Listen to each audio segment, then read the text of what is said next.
Senator Mitchell. Mr. President, SB 96 is one of the general government trailer bills. The bill makes technical statutory changes to implement the 2017 budget for general government operations and state administration.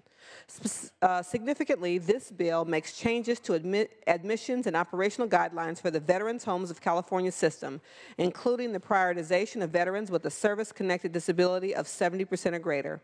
It clarifies the Occupational Safety and Health Act penalty compliance to comply with federal law. It clarifies the statute of limitations on workers recovering unpaid wages to look back from the date an employer is notified of an investigation. With that, I ask for your aye vote. Members, debate or discussion on this item. Senator Bates.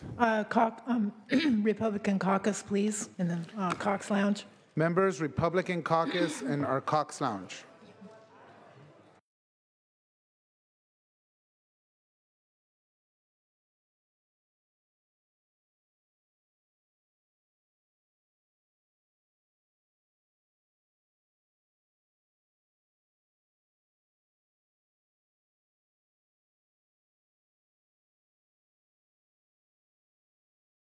Republican caucus is now over. We're going to move to file item 95 in our supplemental file number 2. That's SB 96.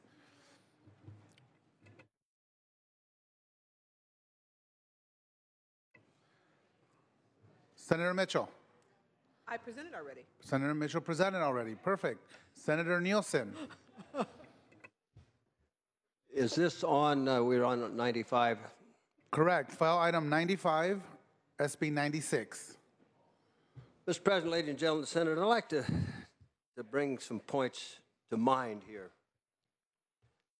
I'm going to deal a little bit with the recall, but there's something in here that's also of concern. And somewhere along the line, my good friend, a senator from San Jose area, had some very important language of his modified or compromised by amendments. And I did too. The language of mine was contained in legislation that went through all houses with almost no dissent last year. It got hung up on Assembly appropriation because of miscommunication, and the committee opined that there was costs in the bill that were not, that I had in fact amended out. So this bill has already been through this House. It is over in the other House. But now most of the language in my bill shows up in this bill, almost verbatim. Now, common courtesy and what we know as a step above that, senatorial courtesy, dictates when a member's language is some way going to be, let's say, tampered with. The upfront way is to come to that member and talk to them about it. I don't know about my good friend, the senator from San Jose, but I know that no one ever talked to me about it. This just showed up. Now, I'm issuing forth the challenge to whoever initiated that, taking the language from my legislation and inserting it in here. I'd like them to come and have the common courtesy, and they may not be a senator, so we don't have to impose senatorial courtesy, but the common human courtesy to come and say, I apologize, and here's why it happened. Okay, that's fair. But I really resent those kinds of legislative games. And they're all too typical, and I'm afraid getting more typical. And that said, this also deals with a recall, a very sensitive issue. But it's a sensitive issue not just for the instant circumstance, but for the wonderful reforms that came in, the initiative, the referendum, and the recall. And yes, it's been mentioned that they came in because of the abuses of large powers. Then it was railroads.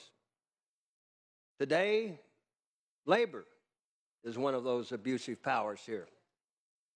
Let's talk about labor then, too. But those direct initiatives, the referendum and the recall, have been very therapeutic and positive, I would argue, in the history of California on major, major issues. There was even a move on the Supreme Court where justices, this was not a recall, but they were before the voters and they were ejected many years ago. The people do have an inherent wisdom. Sometimes they don't pay as much attention. Oftentimes they are deceived, as they have repeatedly, by attorneys general who have crafted ballot statements and summaries that were indeed purposefully deceptive, and that has affected the vote. These things happen. We try to correct them, and I've done things to try to correct that ballot title and summary. I'm not convinced that there are problems in the recall, and if there are, that should then require some long deliberation and a lot of public input. And that's why I cannot support this bill. Thank you, Senator Nielsen. Senator Bates? Oh, Senator Stone.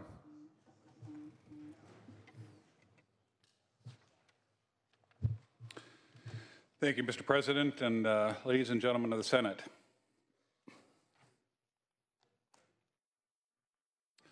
This bill is a bastardization of the legislative process. Governor Hiram Johnson had it right when he succeeded in giving the government back to the people. One of his major reforms was to allow people to recall an elected official. His reasoning was simple. He believed too many legislators were too close to railroads that control the Capitol. It's not too different today, just different puppeteers are pulling the strings. But now we have a budget trailer bill that will gut the intent of our state's greatest reformer. Like it or not, the recall is a constitutionally protected right in California, and it has a real place and a real purpose. It also seems to violate Article 2, Section 4 of our California Constitution that says the legislature shall prohibit improper practices that affect elections. I'm not here to argue for or against the validity of the current recall underway against a respected member of this body, but I want to point out a few facts. First, the recall process is rare. Since it became a part of our Constitution, there have been 170 recalls filed against state officials, senators, assembly members, governors, and other constitutional officers. Of those 170 recalls that were filed, only 9, that's right, only 9 have qualified for the ballot. And of those 9 that qualified, only 5, that's right, 5 have succeeded. And only 3 of those have been in the last 100 years. The fact alone tells me that the people who sign petitions and vote in recall elections are, in fact, pretty smart. But I always assume the people are smart enough to make the right decisions in elections. I guess the majority party doesn't have much faith in the intelligence of the people they pretend to represent, since they're trying to change the rules of the recall process midstream. Worse, they're doing it in a budget trailer bill that those of us in the minority party just saw a few days ago. If we want to change the recall rules, fine. But to do it midstream reminds me of other types of government who changed the rules to cling on to power.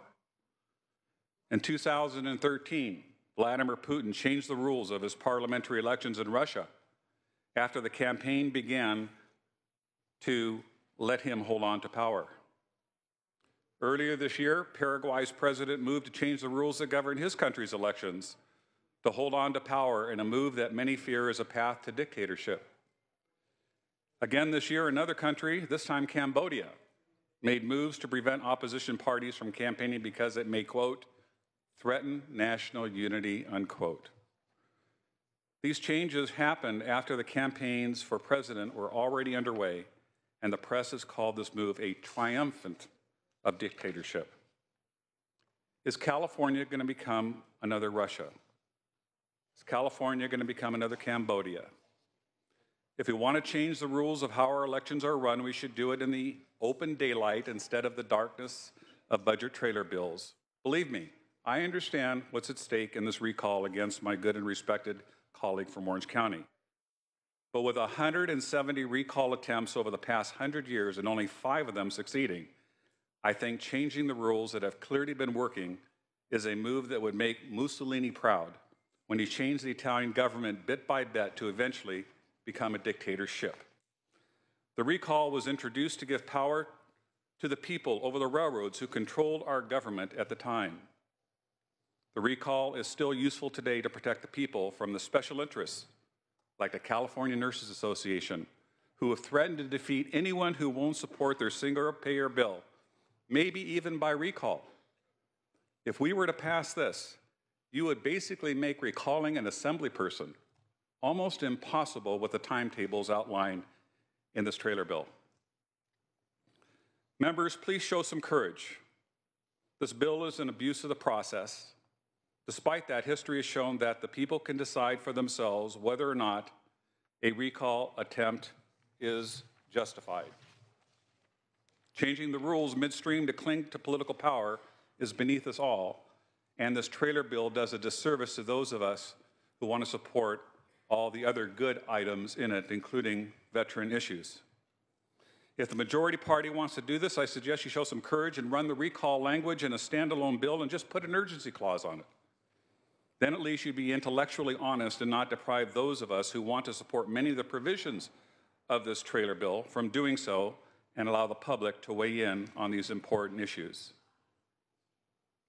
A yes vote sends a message to our electorate that you don't trust their smarts and judgment. A no vote says you do respect their intelligence and their rationale to support or not support this recall. My friends, this is a mockery of democracy and does not deserve a yes vote. And editorial boards throughout the state opine the same. The Orange County Register did an editorial. I'm just going to read one paragraph. Combined, the provisions of SB 96 could effectively eliminate the possibility of recall elections in California.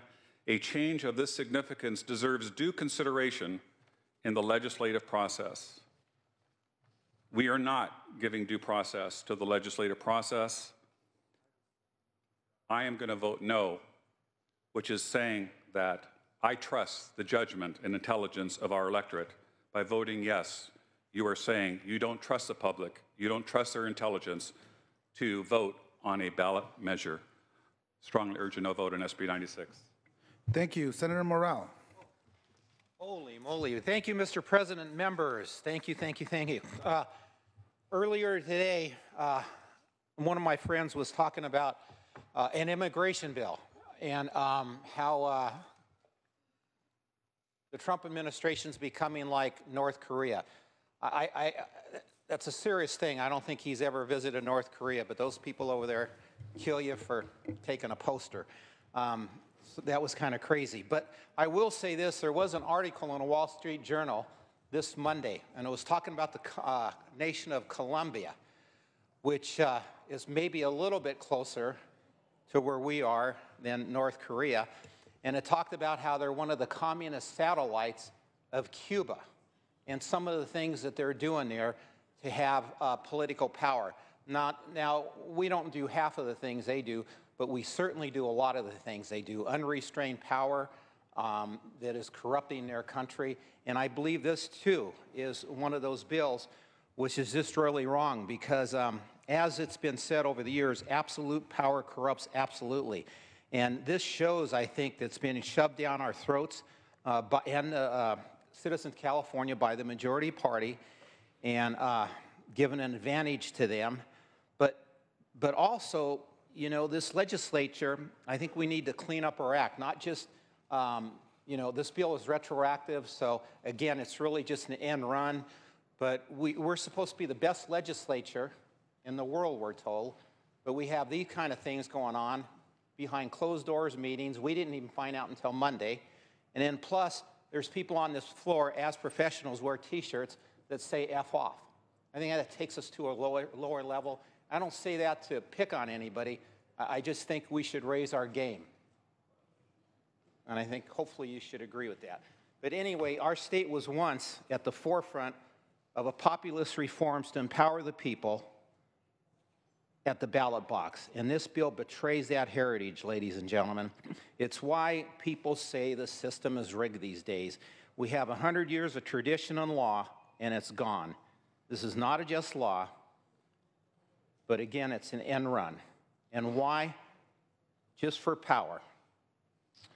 But as they say, absolute power corrupts absolutely. Eventually, those people in power lose their power, and that is what's going to happen to you folks on the other side of the aisle. Thank you. Thank you, Senator Morrell. Senator Roth. Thank you, Mr. President. I'll promise to be a little shorter than I was last time. I don't intend to talk about recalls or elections or deficiencies in the trailer bill process, because obviously we've talked enough about those things. But I believe it is important to mention a couple of provisions in this trailer bill that are critical to our veterans and addressing their compelling needs. Hopefully you all know that this measure provides for the construction, ultimately, of a new veterans cemetery in Southern California, a cemetery that's long overdue, much needed, and a measure of respect and dignity for those courageous individuals that we, both individually, Republicans and Democrats, and as a legislature, always fight for and honor. This measure also prioritizes space in our veterans' homes for the most seriously disabled of our veterans in the state of California, those with a disability rating of 70% or greater, so that they can receive the treatment that they need and they badly deserve in a setting that's uniquely adapted to the ongoing challenges that they face as a consequence of their military service. Now, those of you who know me know that these issues are tremendously important to me, just as I know that they are to each of you, both Democrat and Republican in this chamber. These issues transcend the party politics, some of which we've been discussing, because I know that each one of you care deeply about our veterans. To paraphrase that great prophet, Forrest Gump, trailer bills are a box of chocolates, and you never know what you're going to get. But two pieces in this trailer bill box are critical issues for veterans, and I wanted you to know that for that reason, I will be supporting this trailer bill, and I respectfully ask for your vote. Thank you. Senator Skinner. Thank you, Mr. President. Members, so the budget bills that we've adopted so far, and the one we're considering now, contain a variety of reforms, many of which have been debated and discussed on the floor. But they've contained reforms that have come more to our attention recently because of increased scrutiny. So I'll give BOE as an example. Now, obviously, various of the speakers on the floor referenced that there have been, over time, criticisms of BOE and desires to reform BOE. But it's the recent audit of BOE that really brought some very specific and real bad actions on the part of the functioning of that organization, as well as real demonstration of the staff's lack of morale to be able to fulfill their functions. So, of course, due to that scrutiny, we've acted on that reform for BOE. Similarly, there's reforms in the higher education trailer bill around UC, much due to the audit that was recently done at UC. Now you can say, why is this recall reform? Well, recalls, as you all know, are not that common of occurrences. They're pretty rare. And so while the statute may have been in existence for 100 years, they don't happen very often. But it's when they occur that we obviously look more closely at the process. And one of the key components of the recall language in this bill is actually needed to protect voter integrity. It allows voters who have signed a recall petition the ability to remove their name. Now, right now, under both the practice of initiative signature gathering and the statutes around it, because initiative petitions are not turned in until the end, until they've collected all the signatures that they feel are needed, or until a certain date, a certain deadline specific.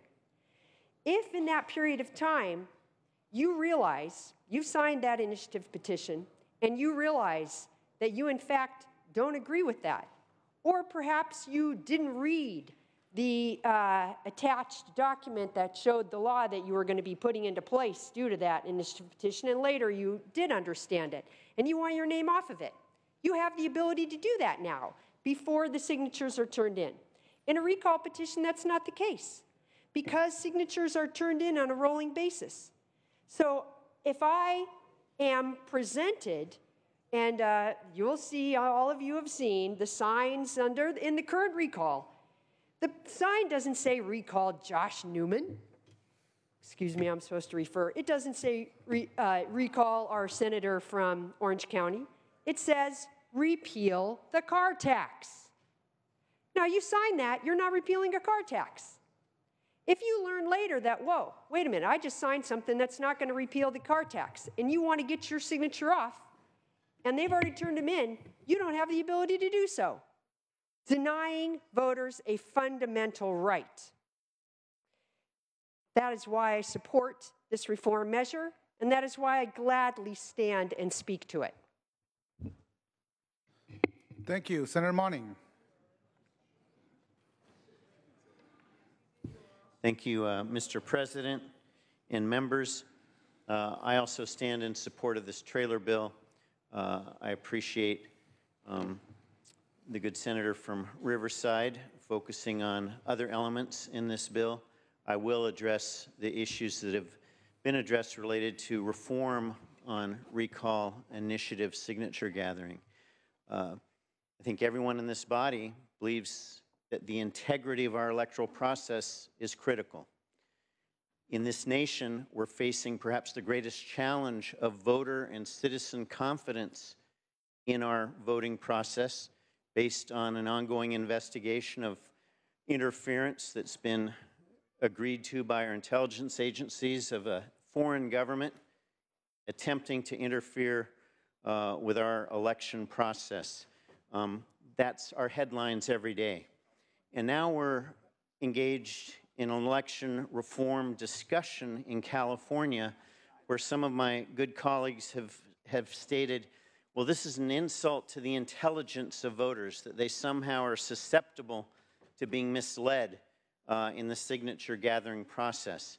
But all you need to do is look at the tables that have been set up, the signature gatherers from out of state being paid $10 an hour, and advertising that your signature will qualify for the ballot an initiative reform on car tax. That's on its face misleading. It's not being invented. You go to any of these sites, we've reached a new level of deception and opportunism in this signature gathering process. The reform before us today seeks to restore integrity to this process in real time because the stakes are so very high, and it infects the integrity and composition of this House. This trailer bill does not take away the right to pursue a recall measure. It does not disqualify anyone who signed it. All it says is somebody who feels they were misled explicitly, overtly, and intentionally in securing their signature, upon reflection and learning that this wasn't to qualify a ballot measure on car tax. In fact, it's to recall a member who was elected by the voters. For the integrity of our process, shouldn't that misled eligible voter have the right to say, I'd like my signature to be removed? This doesn't say that that person is not intelligent. They've been set up, they've been taken advantage of, and they've been appealed to based on polling-tested language, what's likely to get a visceral reaction and a signature within a 10 or 15-second engagement. So, friends, passage of this reform through this process offers the opportunity to recapture integrity in a real-time process where not to do it allows the further denigration of the integrity of our election process and will further fuel the perception of many in this country that their vote doesn't make a difference, that it's up for the highest bid, and that it's money that's going to dominate this process, not honest engagement with voters for their intelligent engagement and signature. Members, I urge and I vote. Thank you. More debate or discussion on this item, members. Senator Stern. Thank you, Mr. President. I wasn't going to speak on this measure, but because the issue of the Constitution was raised, I felt, as the chair of the Elections and Constitutional Amendments, an obligation to rise in support of this measure. We were talking about Article 2. And Article 2, Section 1 states very clearly that all political power is inherent in the people. And rightly so, as my colleague from Southern California pointed out, Article 2, Section 4 also does prohibit improper practices in the administration of elections. I would argue squarely that this bill does just that, prevents improper practices in the administration of our elections. And I would say that if we do not pass this measure, our democracy is at risk. Our democracy is at risk of becoming not a dictatorship, but a plutocracy, one where votes can be bought, or you get paid $10 a signature to deceive someone outside of a grocery store into signing up for something that they don't even know what it was. And the ultimate insult to the intelligence of a California voter is that they don't know well enough to read between the fine print, and you can convince them with a flashy ad or a banner that special interests have funded. So I would argue that this bill is critical to upholding the integrity of our democracy, to upholding the promise of the Constitution, and to ensuring that we are not taken over by a paid to the highest bidder form of plutocracy. So if there's any risk here, it's in the status quo. With that, I respectfully ask for your aye vote. Thank you. Senator Anderson. I have a quick question of the author. Senator Mitchell, would you like to take a question from Senator Anderson? I'll take that as a yes, Yes. Senator Anderson. We're all with bated I breath. don't really have an option. When I read through it, it said that the Office of Finance has to report back with the cost of the elections, but there is no timeline specified that I could find. And so I wanted to be clear that I didn't misread it, that there is no timeline. I don't believe there is, but let me double check that. If we could allow the other people to speak, and let me actually look through And the then bill when itself. we check that, from that stage, it comes back to the legislature for a period for reflection and commentary. I didn't see the time frame in that, but that may be in there because I want to be specific with the time frames that are involved. Because if there is no set time frame, not only would this bill preclude all recalls in the Assembly, because it would force it to the next election, which would be the next election, but it would have the potential of doing the same thing in the Senate and therefore rendering this whole process obsolete. So I just want to make sure that I understood that correctly. And then on my own time, I'd like to speak to it briefly. I want to address some of the issues that have been brought up on the floor. We heard that people are using nefarious ways of collecting signatures. The process isn't about just collecting signatures. The process uses the signatures to qualify for the ballot. Then the people get to vote on it. See, there are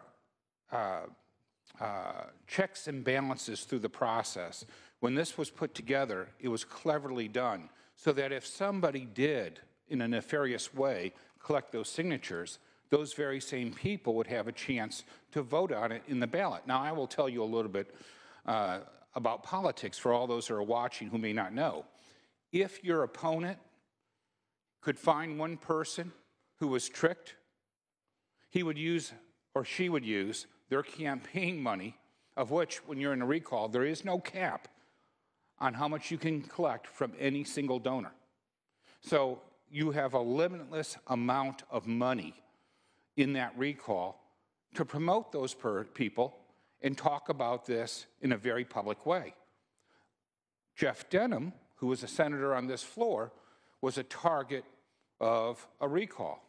And you learned from our good friend from Riverside that the success of recalls are very slim to none. Over the last 100 years, very few. I think the senator said it was 3 successful.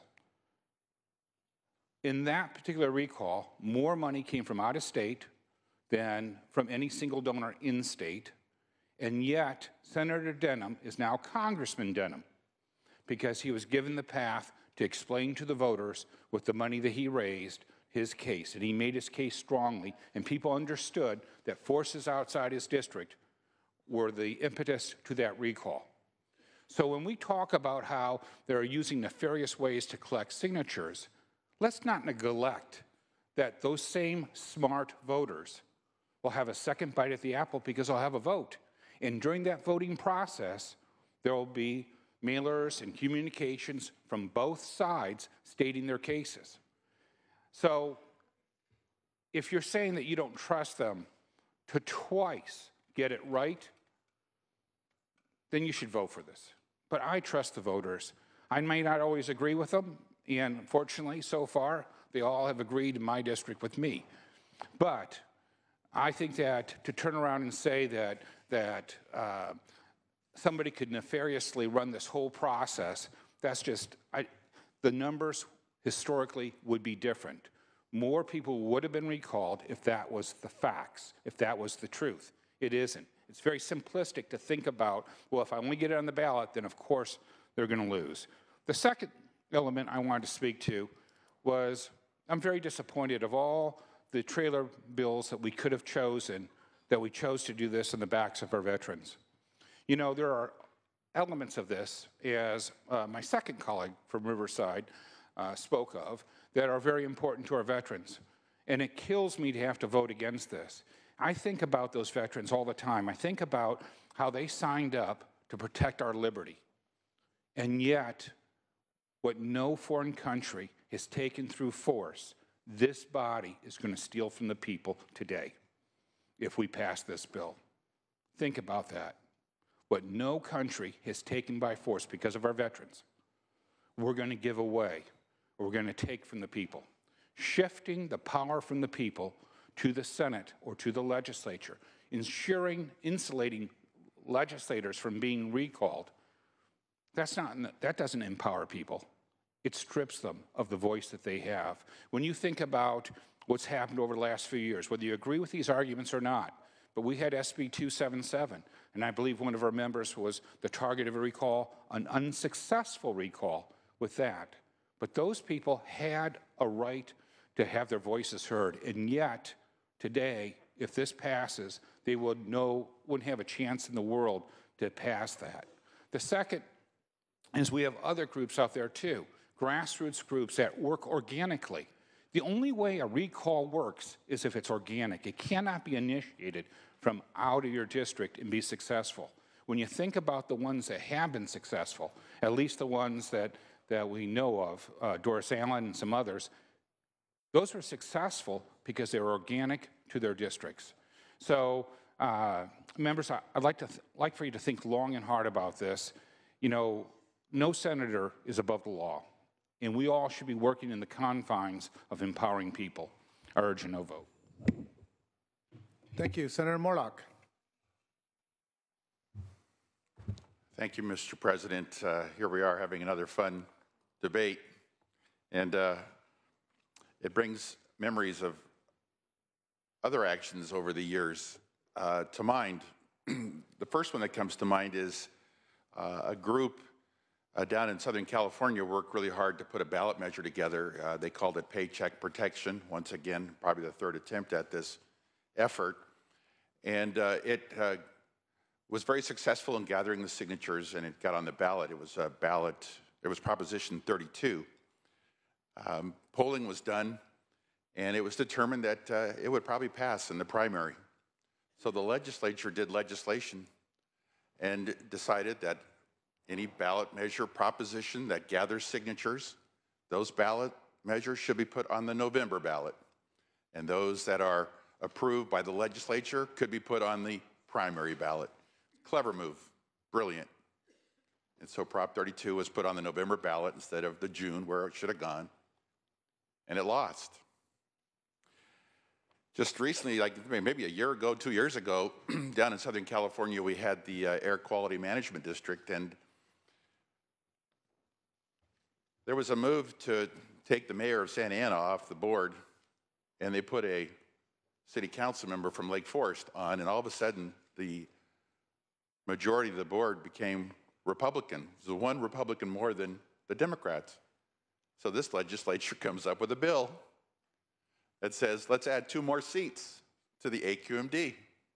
This is brilliant. So Senate Bill 1 is passed by this body just with the necessary votes. And a lot of people voted for a lot of different reasons in this body. One, because of a trailer bill that impacted Orange County back in 2011 and 4 other cities in Riverside County. So we do a lot of interesting things in this legislature, but SB 1 has resonated with the taxpayers. So I'm having a little fun listening to the arguments, stating that the signatures are being gathered under false pretenses. I think that's a weak argument. I mean, if we were to complain about false pretenses or inappropriate charges, then we just got to look at the campaign material of our opponents. I mean, if half the things that were said about me in my campaign were true, I would say maybe we ought to do a bill to eliminate elections because they're a little painful. So I get some of the arguments. Something needs to be fixed. I mean, I've watched the State Board of Equalization for decades, and I think it has had a majority of Democrats on that board as long as I can remember, maybe my entire lifetime. So I'm glad to see the majority party in this legislature taking some action to address the SBOE. I think that's kind of fascinating. But we're talking about the theme of integrity, and so I'm wondering about integrity, and I'm wondering after watching all this if changing the rules midstream comes under integrity. Making it retroactive, wow. I mean, even Governor Brown with PEPRA prohibited doing anything retroactive in the realm of pensions. So I find that just amazing. And why are we doing it? Why we're doing it because SB 1 passed and the electorate is upset. And the polling is showing it. So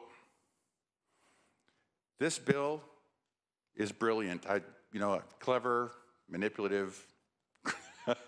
You guys are thinking overtime. It's amazing. You can do this. But I don't think it makes it right. I think Sacramento needs to take the high ground. Because we seem to demand the high ground from a lot of others. And we complain about what is happening in D.C. on a weekly basis, and we do resolutions. But we should be setting the standard. And I think changing the rules midstream is not only awkward, but I think it speaks to integrity as well. And I ask for a no vote. Thank you. Senator Nielsen. At the conclusion, Mr. President, ladies and gentlemen, Senate, let me reiterate my request, or rather I will say demand, that whoever it was that concocted this scheme to amend this veterans language, come to my office. You'll be welcome. You're not going to get punched.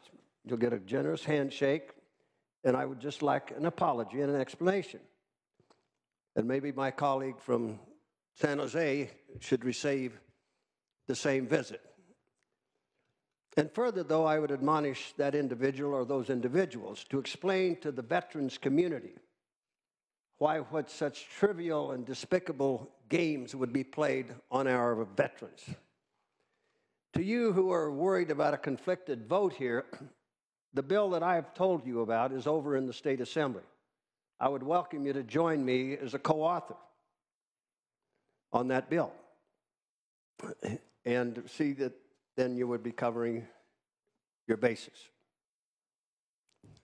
I would just like those kind of courtesies extended and kind of restore some of the courtesy and the confidence in this legislature. And by the way, the chairman of our Senate Veterans Committee is a principal author with me on that bill. Thank you. Senator Bates.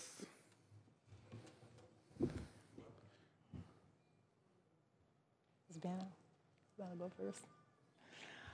Thank you, Mr. President. I will go first. I'm kind of taken back by the word nefarious, because as I look at this, I would see that this whole thing came forward to our floor here in a very nefarious way. It just seems incredible that we have a two-subject bill, that we're using our veterans' needs, veterans who fought for our freedoms that are enshrined in our nation's constitutions and in our state constitutions, and we're using them and their needs as pawns.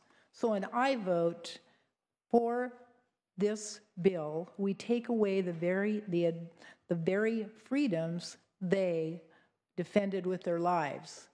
If we're going to talk about nefarious, I think we need to go back to the subject of process. It's been discussed a lot here this evening, during the day actually, because the process on this particular piece of legislation was very nefarious, and it's very offensive, I find, if you're combining veterans and their needs that we all have a deep affection and support for, and putting it with a trailer bill that basically strips the people of California to have a voice in the goings-on in this assembly. I urge a no vote. Thank you. Senator Allen. Members, I just wanted to respond to just a couple quick things. I think, one of the fascinating things about serving in this body and building, sincere friendships with folks on the other side of the aisle is just when we were reminded by how we just see the world differently. And that's part of what makes our democracy robust. It's part of what makes our two-party system strong.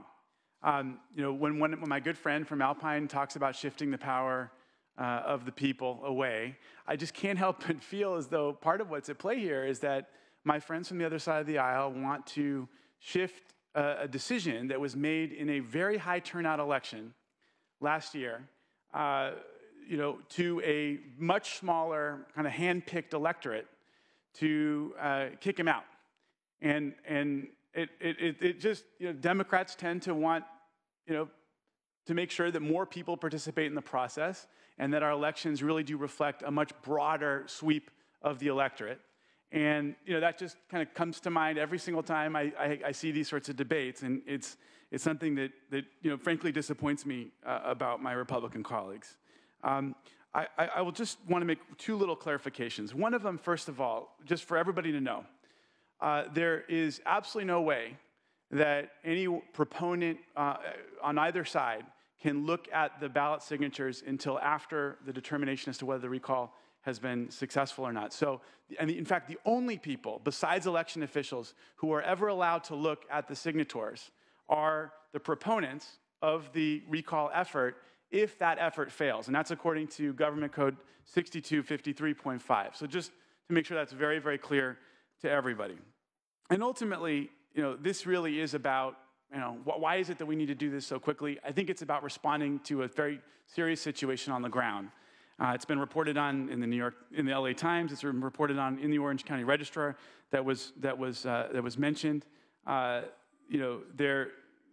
got photographic evidence all over the district of folks with "Stop the Car Tax," "No Gas Tax," "Stop the Car Tax" signs all over at grocery stores, every which way in the district. And the signature collectors are saying over and over again, "You want to stop the car tax? Sign right here."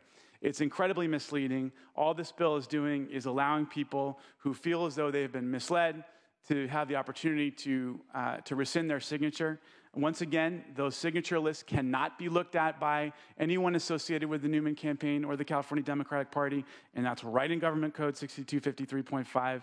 And with that, I ask for an aye vote. Thank you. Senator DeLeon. Thank you very much, Mr. President. Colleagues, as we know, on November 8th of last year, 2016, in a very shocking upset, the senator for the 29th district here today with us won in what was most likely an improbable election. No question about it. In the red OC, which is now increasingly turning purple and in some parts very blue. It was a very hard-fought campaign, but it was won fair and square. More than 316,962 citizens cast a ballot in Senate District number 29, pushing turnout over 70% of registered voters in SD 29. On December 5th, the senator, the Democratic senator from Orange County, was sworn in as a state senator to represent communities like Brea, Fullerton, Anaheim, Buena Park, Diamond Bar, Walnut, and Chino Hills. This was a proud moment for his family, for his wife, Darcy, for his beautiful baby girl, Cecily. We were all here together in this joyous occasion. And every day since, our colleague from Fullerton has been hard at work, representing his district and improving the lives of his constituents. The only thing he's done since then is do his job honorably and effectively. He secured $20 million for 5 cities in his district to combat gang violence, working with 5 police chiefs in his district. He secured $15 million to purchase and preserve the precious West Coyote Hills so they can be enjoyed by future generations of folks who live in Orange County and Californians. He secured a major increase in funding for military veterans. He himself is a military veteran from the United States Army who has jumped out of so many planes. Again, he secured a major increase for funding for military veterans who have sacrificed so much for our country, including $2 million for Norco Community College's Veteran Resource Center.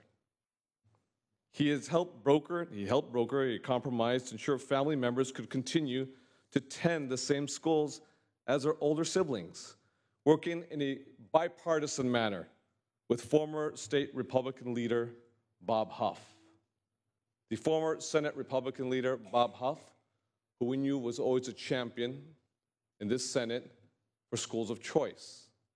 This Democrat from Orange County worked in concert with the former Republican leader. In fact, I'd argue that this senator from Fullerton has accomplished more for his district and his constituents in the 7 months that he's been here than all of the senators from Orange County, by any objective measure. That's not a slight, by any objective measure that you can quantify, qualify, measure. And yes, he voted for the transportation infrastructure package. And I know this was a tough decision for him. But in the end, it was grounded in the idea that improves the safety of his constituents' roads and the quality of their lives. This was the same infrastructure package supported by the California Chamber of Commerce, the Orange County Business Council, the Orange County Register. Few districts have suffered worse from our crumbling roads than his district. It was the right thing to do for his district and for all of us in California. But it was this courageous vote that got Sacramento Republicans and operatives, more specifically, salivating. By April 11th, they had their face of a campaign. Carl DeMaio, a disgraced San Diego politician who has been accused of some serious indiscretions, who announced a formal recall effort. The senator from Fullerton is now the target of what could be a dangerously precedent-setting recall attempt, which has turned California recall laws upside down. It's not enough that this recall was launched by a handful of publicity-seeking partisans from outside of the 29th senatorial district. Don't be mistaken. This is no grassroots movement. This is an out-of-district partisan effort funded by special interests in order to overturn the will of the people. By their own admission, this recall has nothing to do with the senator. They only viewed him, in their own words, as, quote, the weakest gazelle, end quote. And it's not enough that the recall was immediately funded by outside corporate interests. Senator Bates? I believe I'm hearing a campaign speech would be more appropriate to be during the recall election if it happens. This discussion ought to be about the merits or the lack of merits of the measure before us, and it is a two-party measure. So I'd like to ask for a ruling as whether this is out of order. One moment, Mr. President. Give me a second. Senator Bates.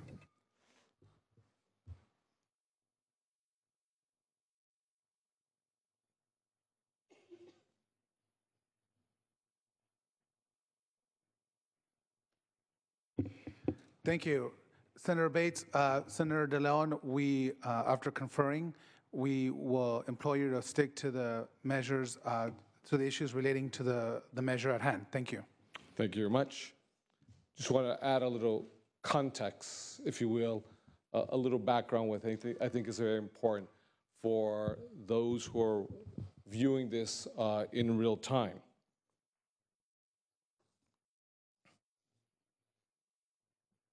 As what has been stated here, the proponents of this recall effort, specifically as it relates to Senate Bill 96 and the reforms that we're voting on here today, have cynically decided that they cannot succeed without collecting the petition signatures and are using false and fraudulent pretenses. We've seen the media reports, we've seen the robo-scripts, we've seen the mailers, we've seen the posters. That's why Senate Bill 96 is absolutely critical. Because in explicit terms, as has been articulated on numerous occasions on this floor, the petition signature gatherers have used the pretense that this would repeal a car tax, not a recall of a senator. Petition signers, whether it is in this context or elsewhere, stating in legal documents that they were tricked and told specifically by out-of-state district signature gatherers that the purpose of this election would be a repeal, not a recall. And that's why we have this measure before us here today. Now, I do believe it's important to add the context. That's why we're debating on this issue, because never in the history of the recall process have we seen such deception. So brash, so brazen, so obviously coordinated, and so specifically dishonest. Because recalls are designed to be extraordinary events in response to extraordinary circumstances.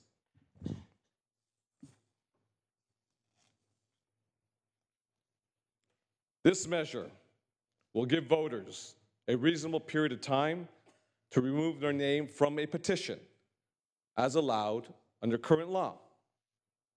So I am shocked that our colleagues, specifically our Republican colleagues, would oppose this effort, ensuring that voters know that this is in fact a recall election or any other prospective recall election. Second, voters through SB 96 will be informed of the taxpayer cost. The calculation is that this effort to recall the senator from Orange County will cost taxpayers not one, not two, but at minimum $3 million. $3 million. So it is important that our taxpayers, our citizens, regardless of their political persuasion, understand and know when they sign a petition, they'll know what the cost will be and how much the taxpayers will have to foot out of their own pocket. And finally, this measure ensures every signature is in fact valid and that the election is properly funded. Simple, sensible, straightforward reforms to ensure the minimal integrity of the system. Now, if you don't support these simple, straightforward reforms, then you're not just condoning what is currently happening, but you are complicit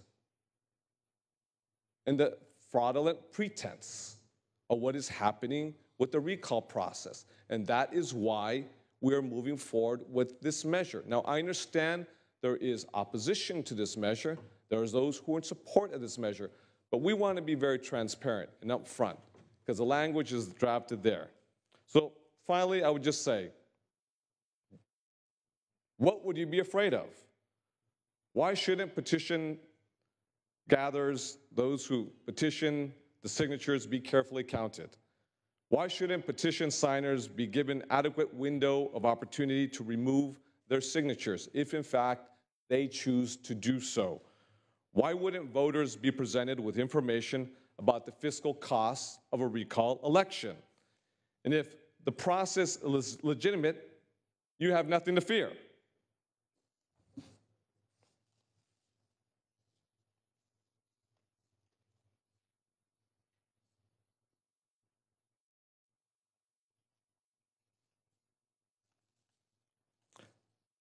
I would say, colleagues, in conclusion,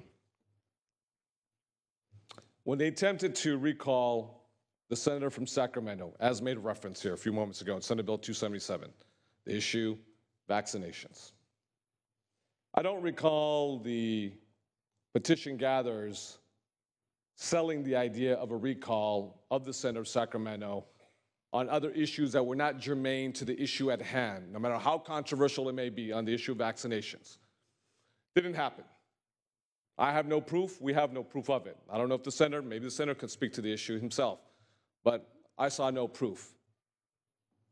It was germane to the very specific issue, no matter how controversial and polarizing the issue is. And quite frankly, I heard about the idea of the analogy of getting a second bite of the apple. What do you mean getting a second bite of the apple?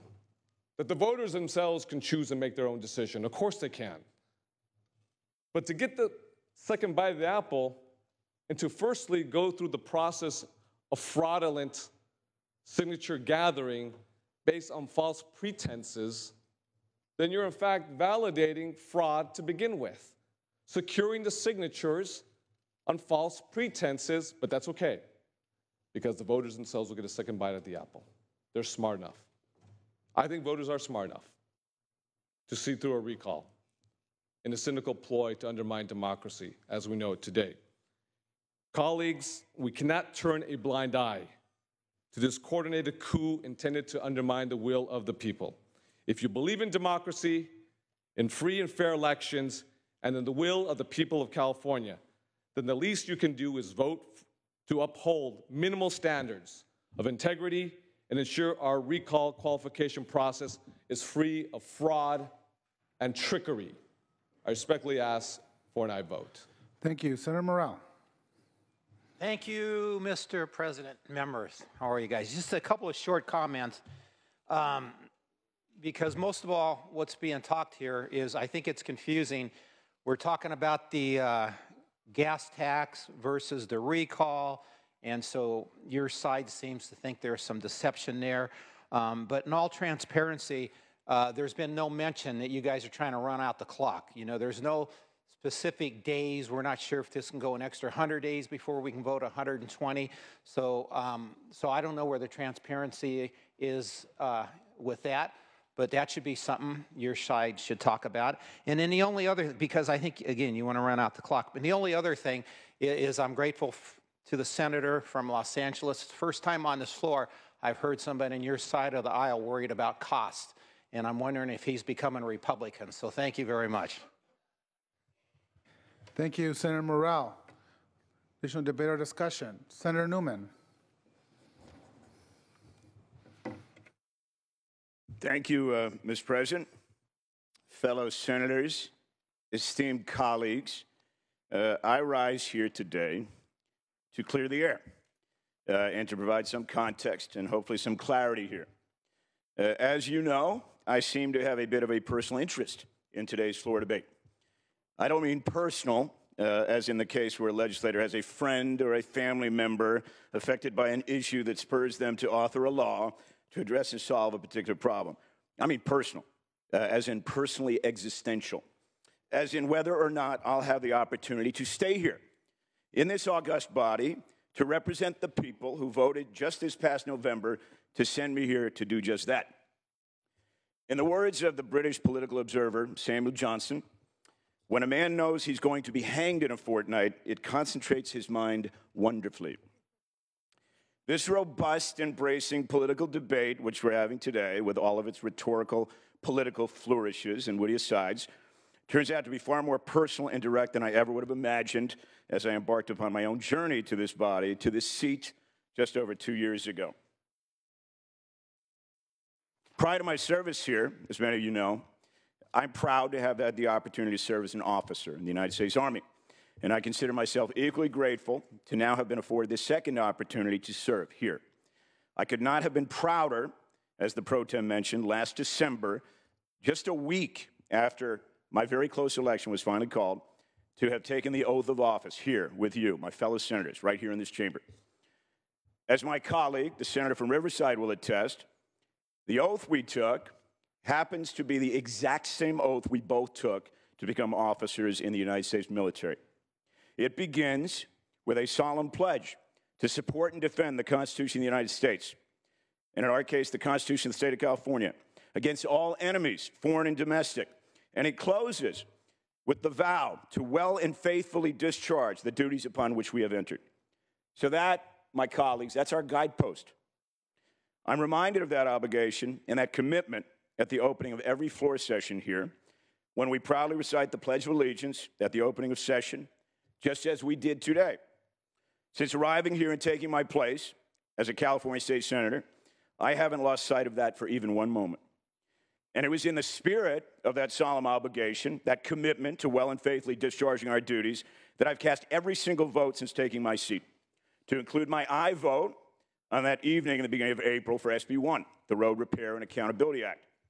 Now, I cast that vote because I was persuaded, as many have mentioned, that after more than 25 years of neglect to our transportation and our transit infrastructure, that the proposed package of pay-as-you-go fees and taxes was the best of the available options, the responsible thing to do, especially in conjunction with the constitutional amendment that I authored and which eventually became ACA 5, which will, somewhat ironically, given the nature of today's debate, go to the voters in June of next year to provide Californians with the assurances they rightly deserve that every new dollar raised by SB 1 cannot be legally diverted for anything other than the bill's intended purpose. Now, as you'll recall, our votes for SB 1 and AC 5 took place on a Thursday evening, after which we all skedaddled to the airport or to our cars for the trip home to our district to begin a well-needed spring recess. Then, on that following Monday after recess, as we returned, as I made my way through the security section here in the airport in Sacramento, a hipster-looking kid who was leaning against a pillar popped up and said, "Hey, are you Josh Newman?" Senator Bates, for a purpose, you rise. I believe that the esteemed senator from Fullerton could be providing this very discourse under personal privilege, but it has nothing to do with what is before us for a vote on this trailer bill. And frankly, I'm getting tired of the political speeches that are being made. They're campaign speeches, and if we're going to do that, maybe we have a debate and we debate why he should be recalled. I'm not ready to go there. The recall process is supposed to be for the people, and we shouldn't be defending the candidates in this body. Thank you, Senator Bates. Duly noted. Senator Newman, please stick to the bill in chief. Let me hone in on SB 96 here, Thank you. Mr. President. Thank you. Thank you, minority leaders, for focusing my attention. First of all, let me point out, as others have, for about the 1,000th time, especially for the edification of John Cobalt, Ken Chimpue, Carl DeMaio, and Howard Jarvis, may he rest in peace, that I was not, in fact, the 27th vote for SB 1. That vote was actually cast by a member of the other caucus, who is, in fact, a very fine guy and whom I like very much. Now, to the recall effort, which SB 96 addresses, which is now so thoroughly diverting us from bringing a greater focus to the people's business. So, listening to some of you today, I can well imagine the joy your parents must have felt as they watched you excel in debate club and at Model UN competitions. I can also imagine the joy some of your classmates had when they punched you in the face. But as my colleagues have duly pointed out today, the California recall system became law in 1911 as the result of progressive era reforms that spread across the United States in the late 19th and early 20th centuries. The ability to recall elected officials came along at the same time as the initiative and the referendum processes, both of which are hallmarks of California's idealistically motivated civic framework. In the words of Governor Hiram Johnson, who was then what could now be characterized as the definition of an oxymoron, a reformist Republican, the recall process is in essence, and I quote, a precautionary measure by which a recalcitrant official can be removed.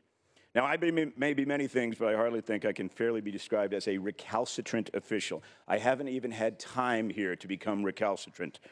So the framers of the provisions pertaining to the recall of state officers had an abiding and presumptive faith in the wisdom and forbearance of the voters of California, so much so that they didn't see the need to articulate a specific, objective, and demonstrable standard on which a recall effort should be justified.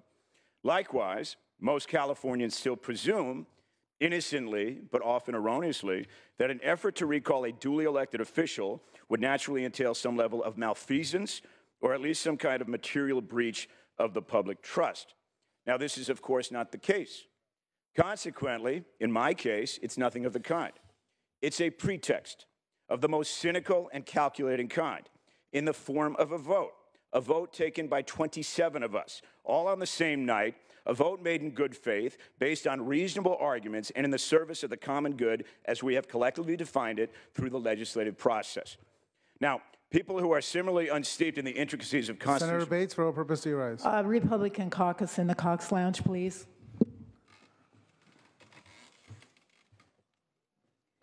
Republican caucus in the Cox Lounge. Senator Newman, please give us a second.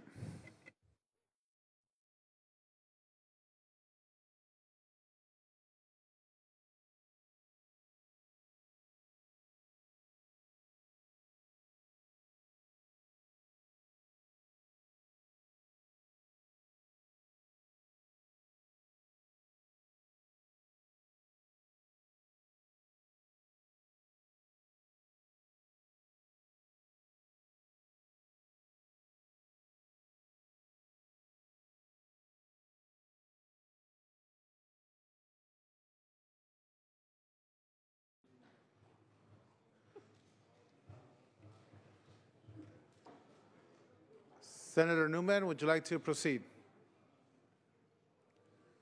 on the item, on the bill in SB chief? 96, thank you, Mr. President, as we pick up the discussion of SB 96. So, let's be clear here as we discuss the merits of SB 96. The protestations of shock and dismay that have accompanied my colleagues' opposition to the proposed language pertaining to the recall process are rooted in something less than altruism and piety. Moreover, if we are to take seriously the apparent gist of their concern that the people's interests should be safeguarded and the will of the voters deliberately shepherded, there's absolutely nothing wrong with the minor amendments to the recall process proposed today in the form of SB 96. By codifying the two elements proposed here today, the Senate will be doing two things, neither of which will derail or even substantially impede the current recall effort. First, it will provide some much-needed clarity as to whether and how a person who realizes they may have been misled as to the nature and purpose of a petition they might have signed can have their signature withdrawn. And secondly, it will allow for the assessment of the true costs to the taxpayers in the event that sufficient signatures are gathered properly and transparently to necessitate an eventual recall vote. That's all this is about. And I might be just a slightly biased observer here, but it all makes pretty good sense to me. For those of you who have clearly become so invested in this effort, I would like to respectfully point out that these modest provisions are actually very unlikely to stop the California Republican Party's effort to get your recall referendum on the ballot at great expense to the taxpayers of my district. Even if SB 96 passes, you'll still have ample opportunity to use my so-called deciding vote as a fundraising appeal, and then to use all that money from all over the state to collect the necessary number of signatures at $3 a pop using the professional signature gatherers that proponents have imported into my district.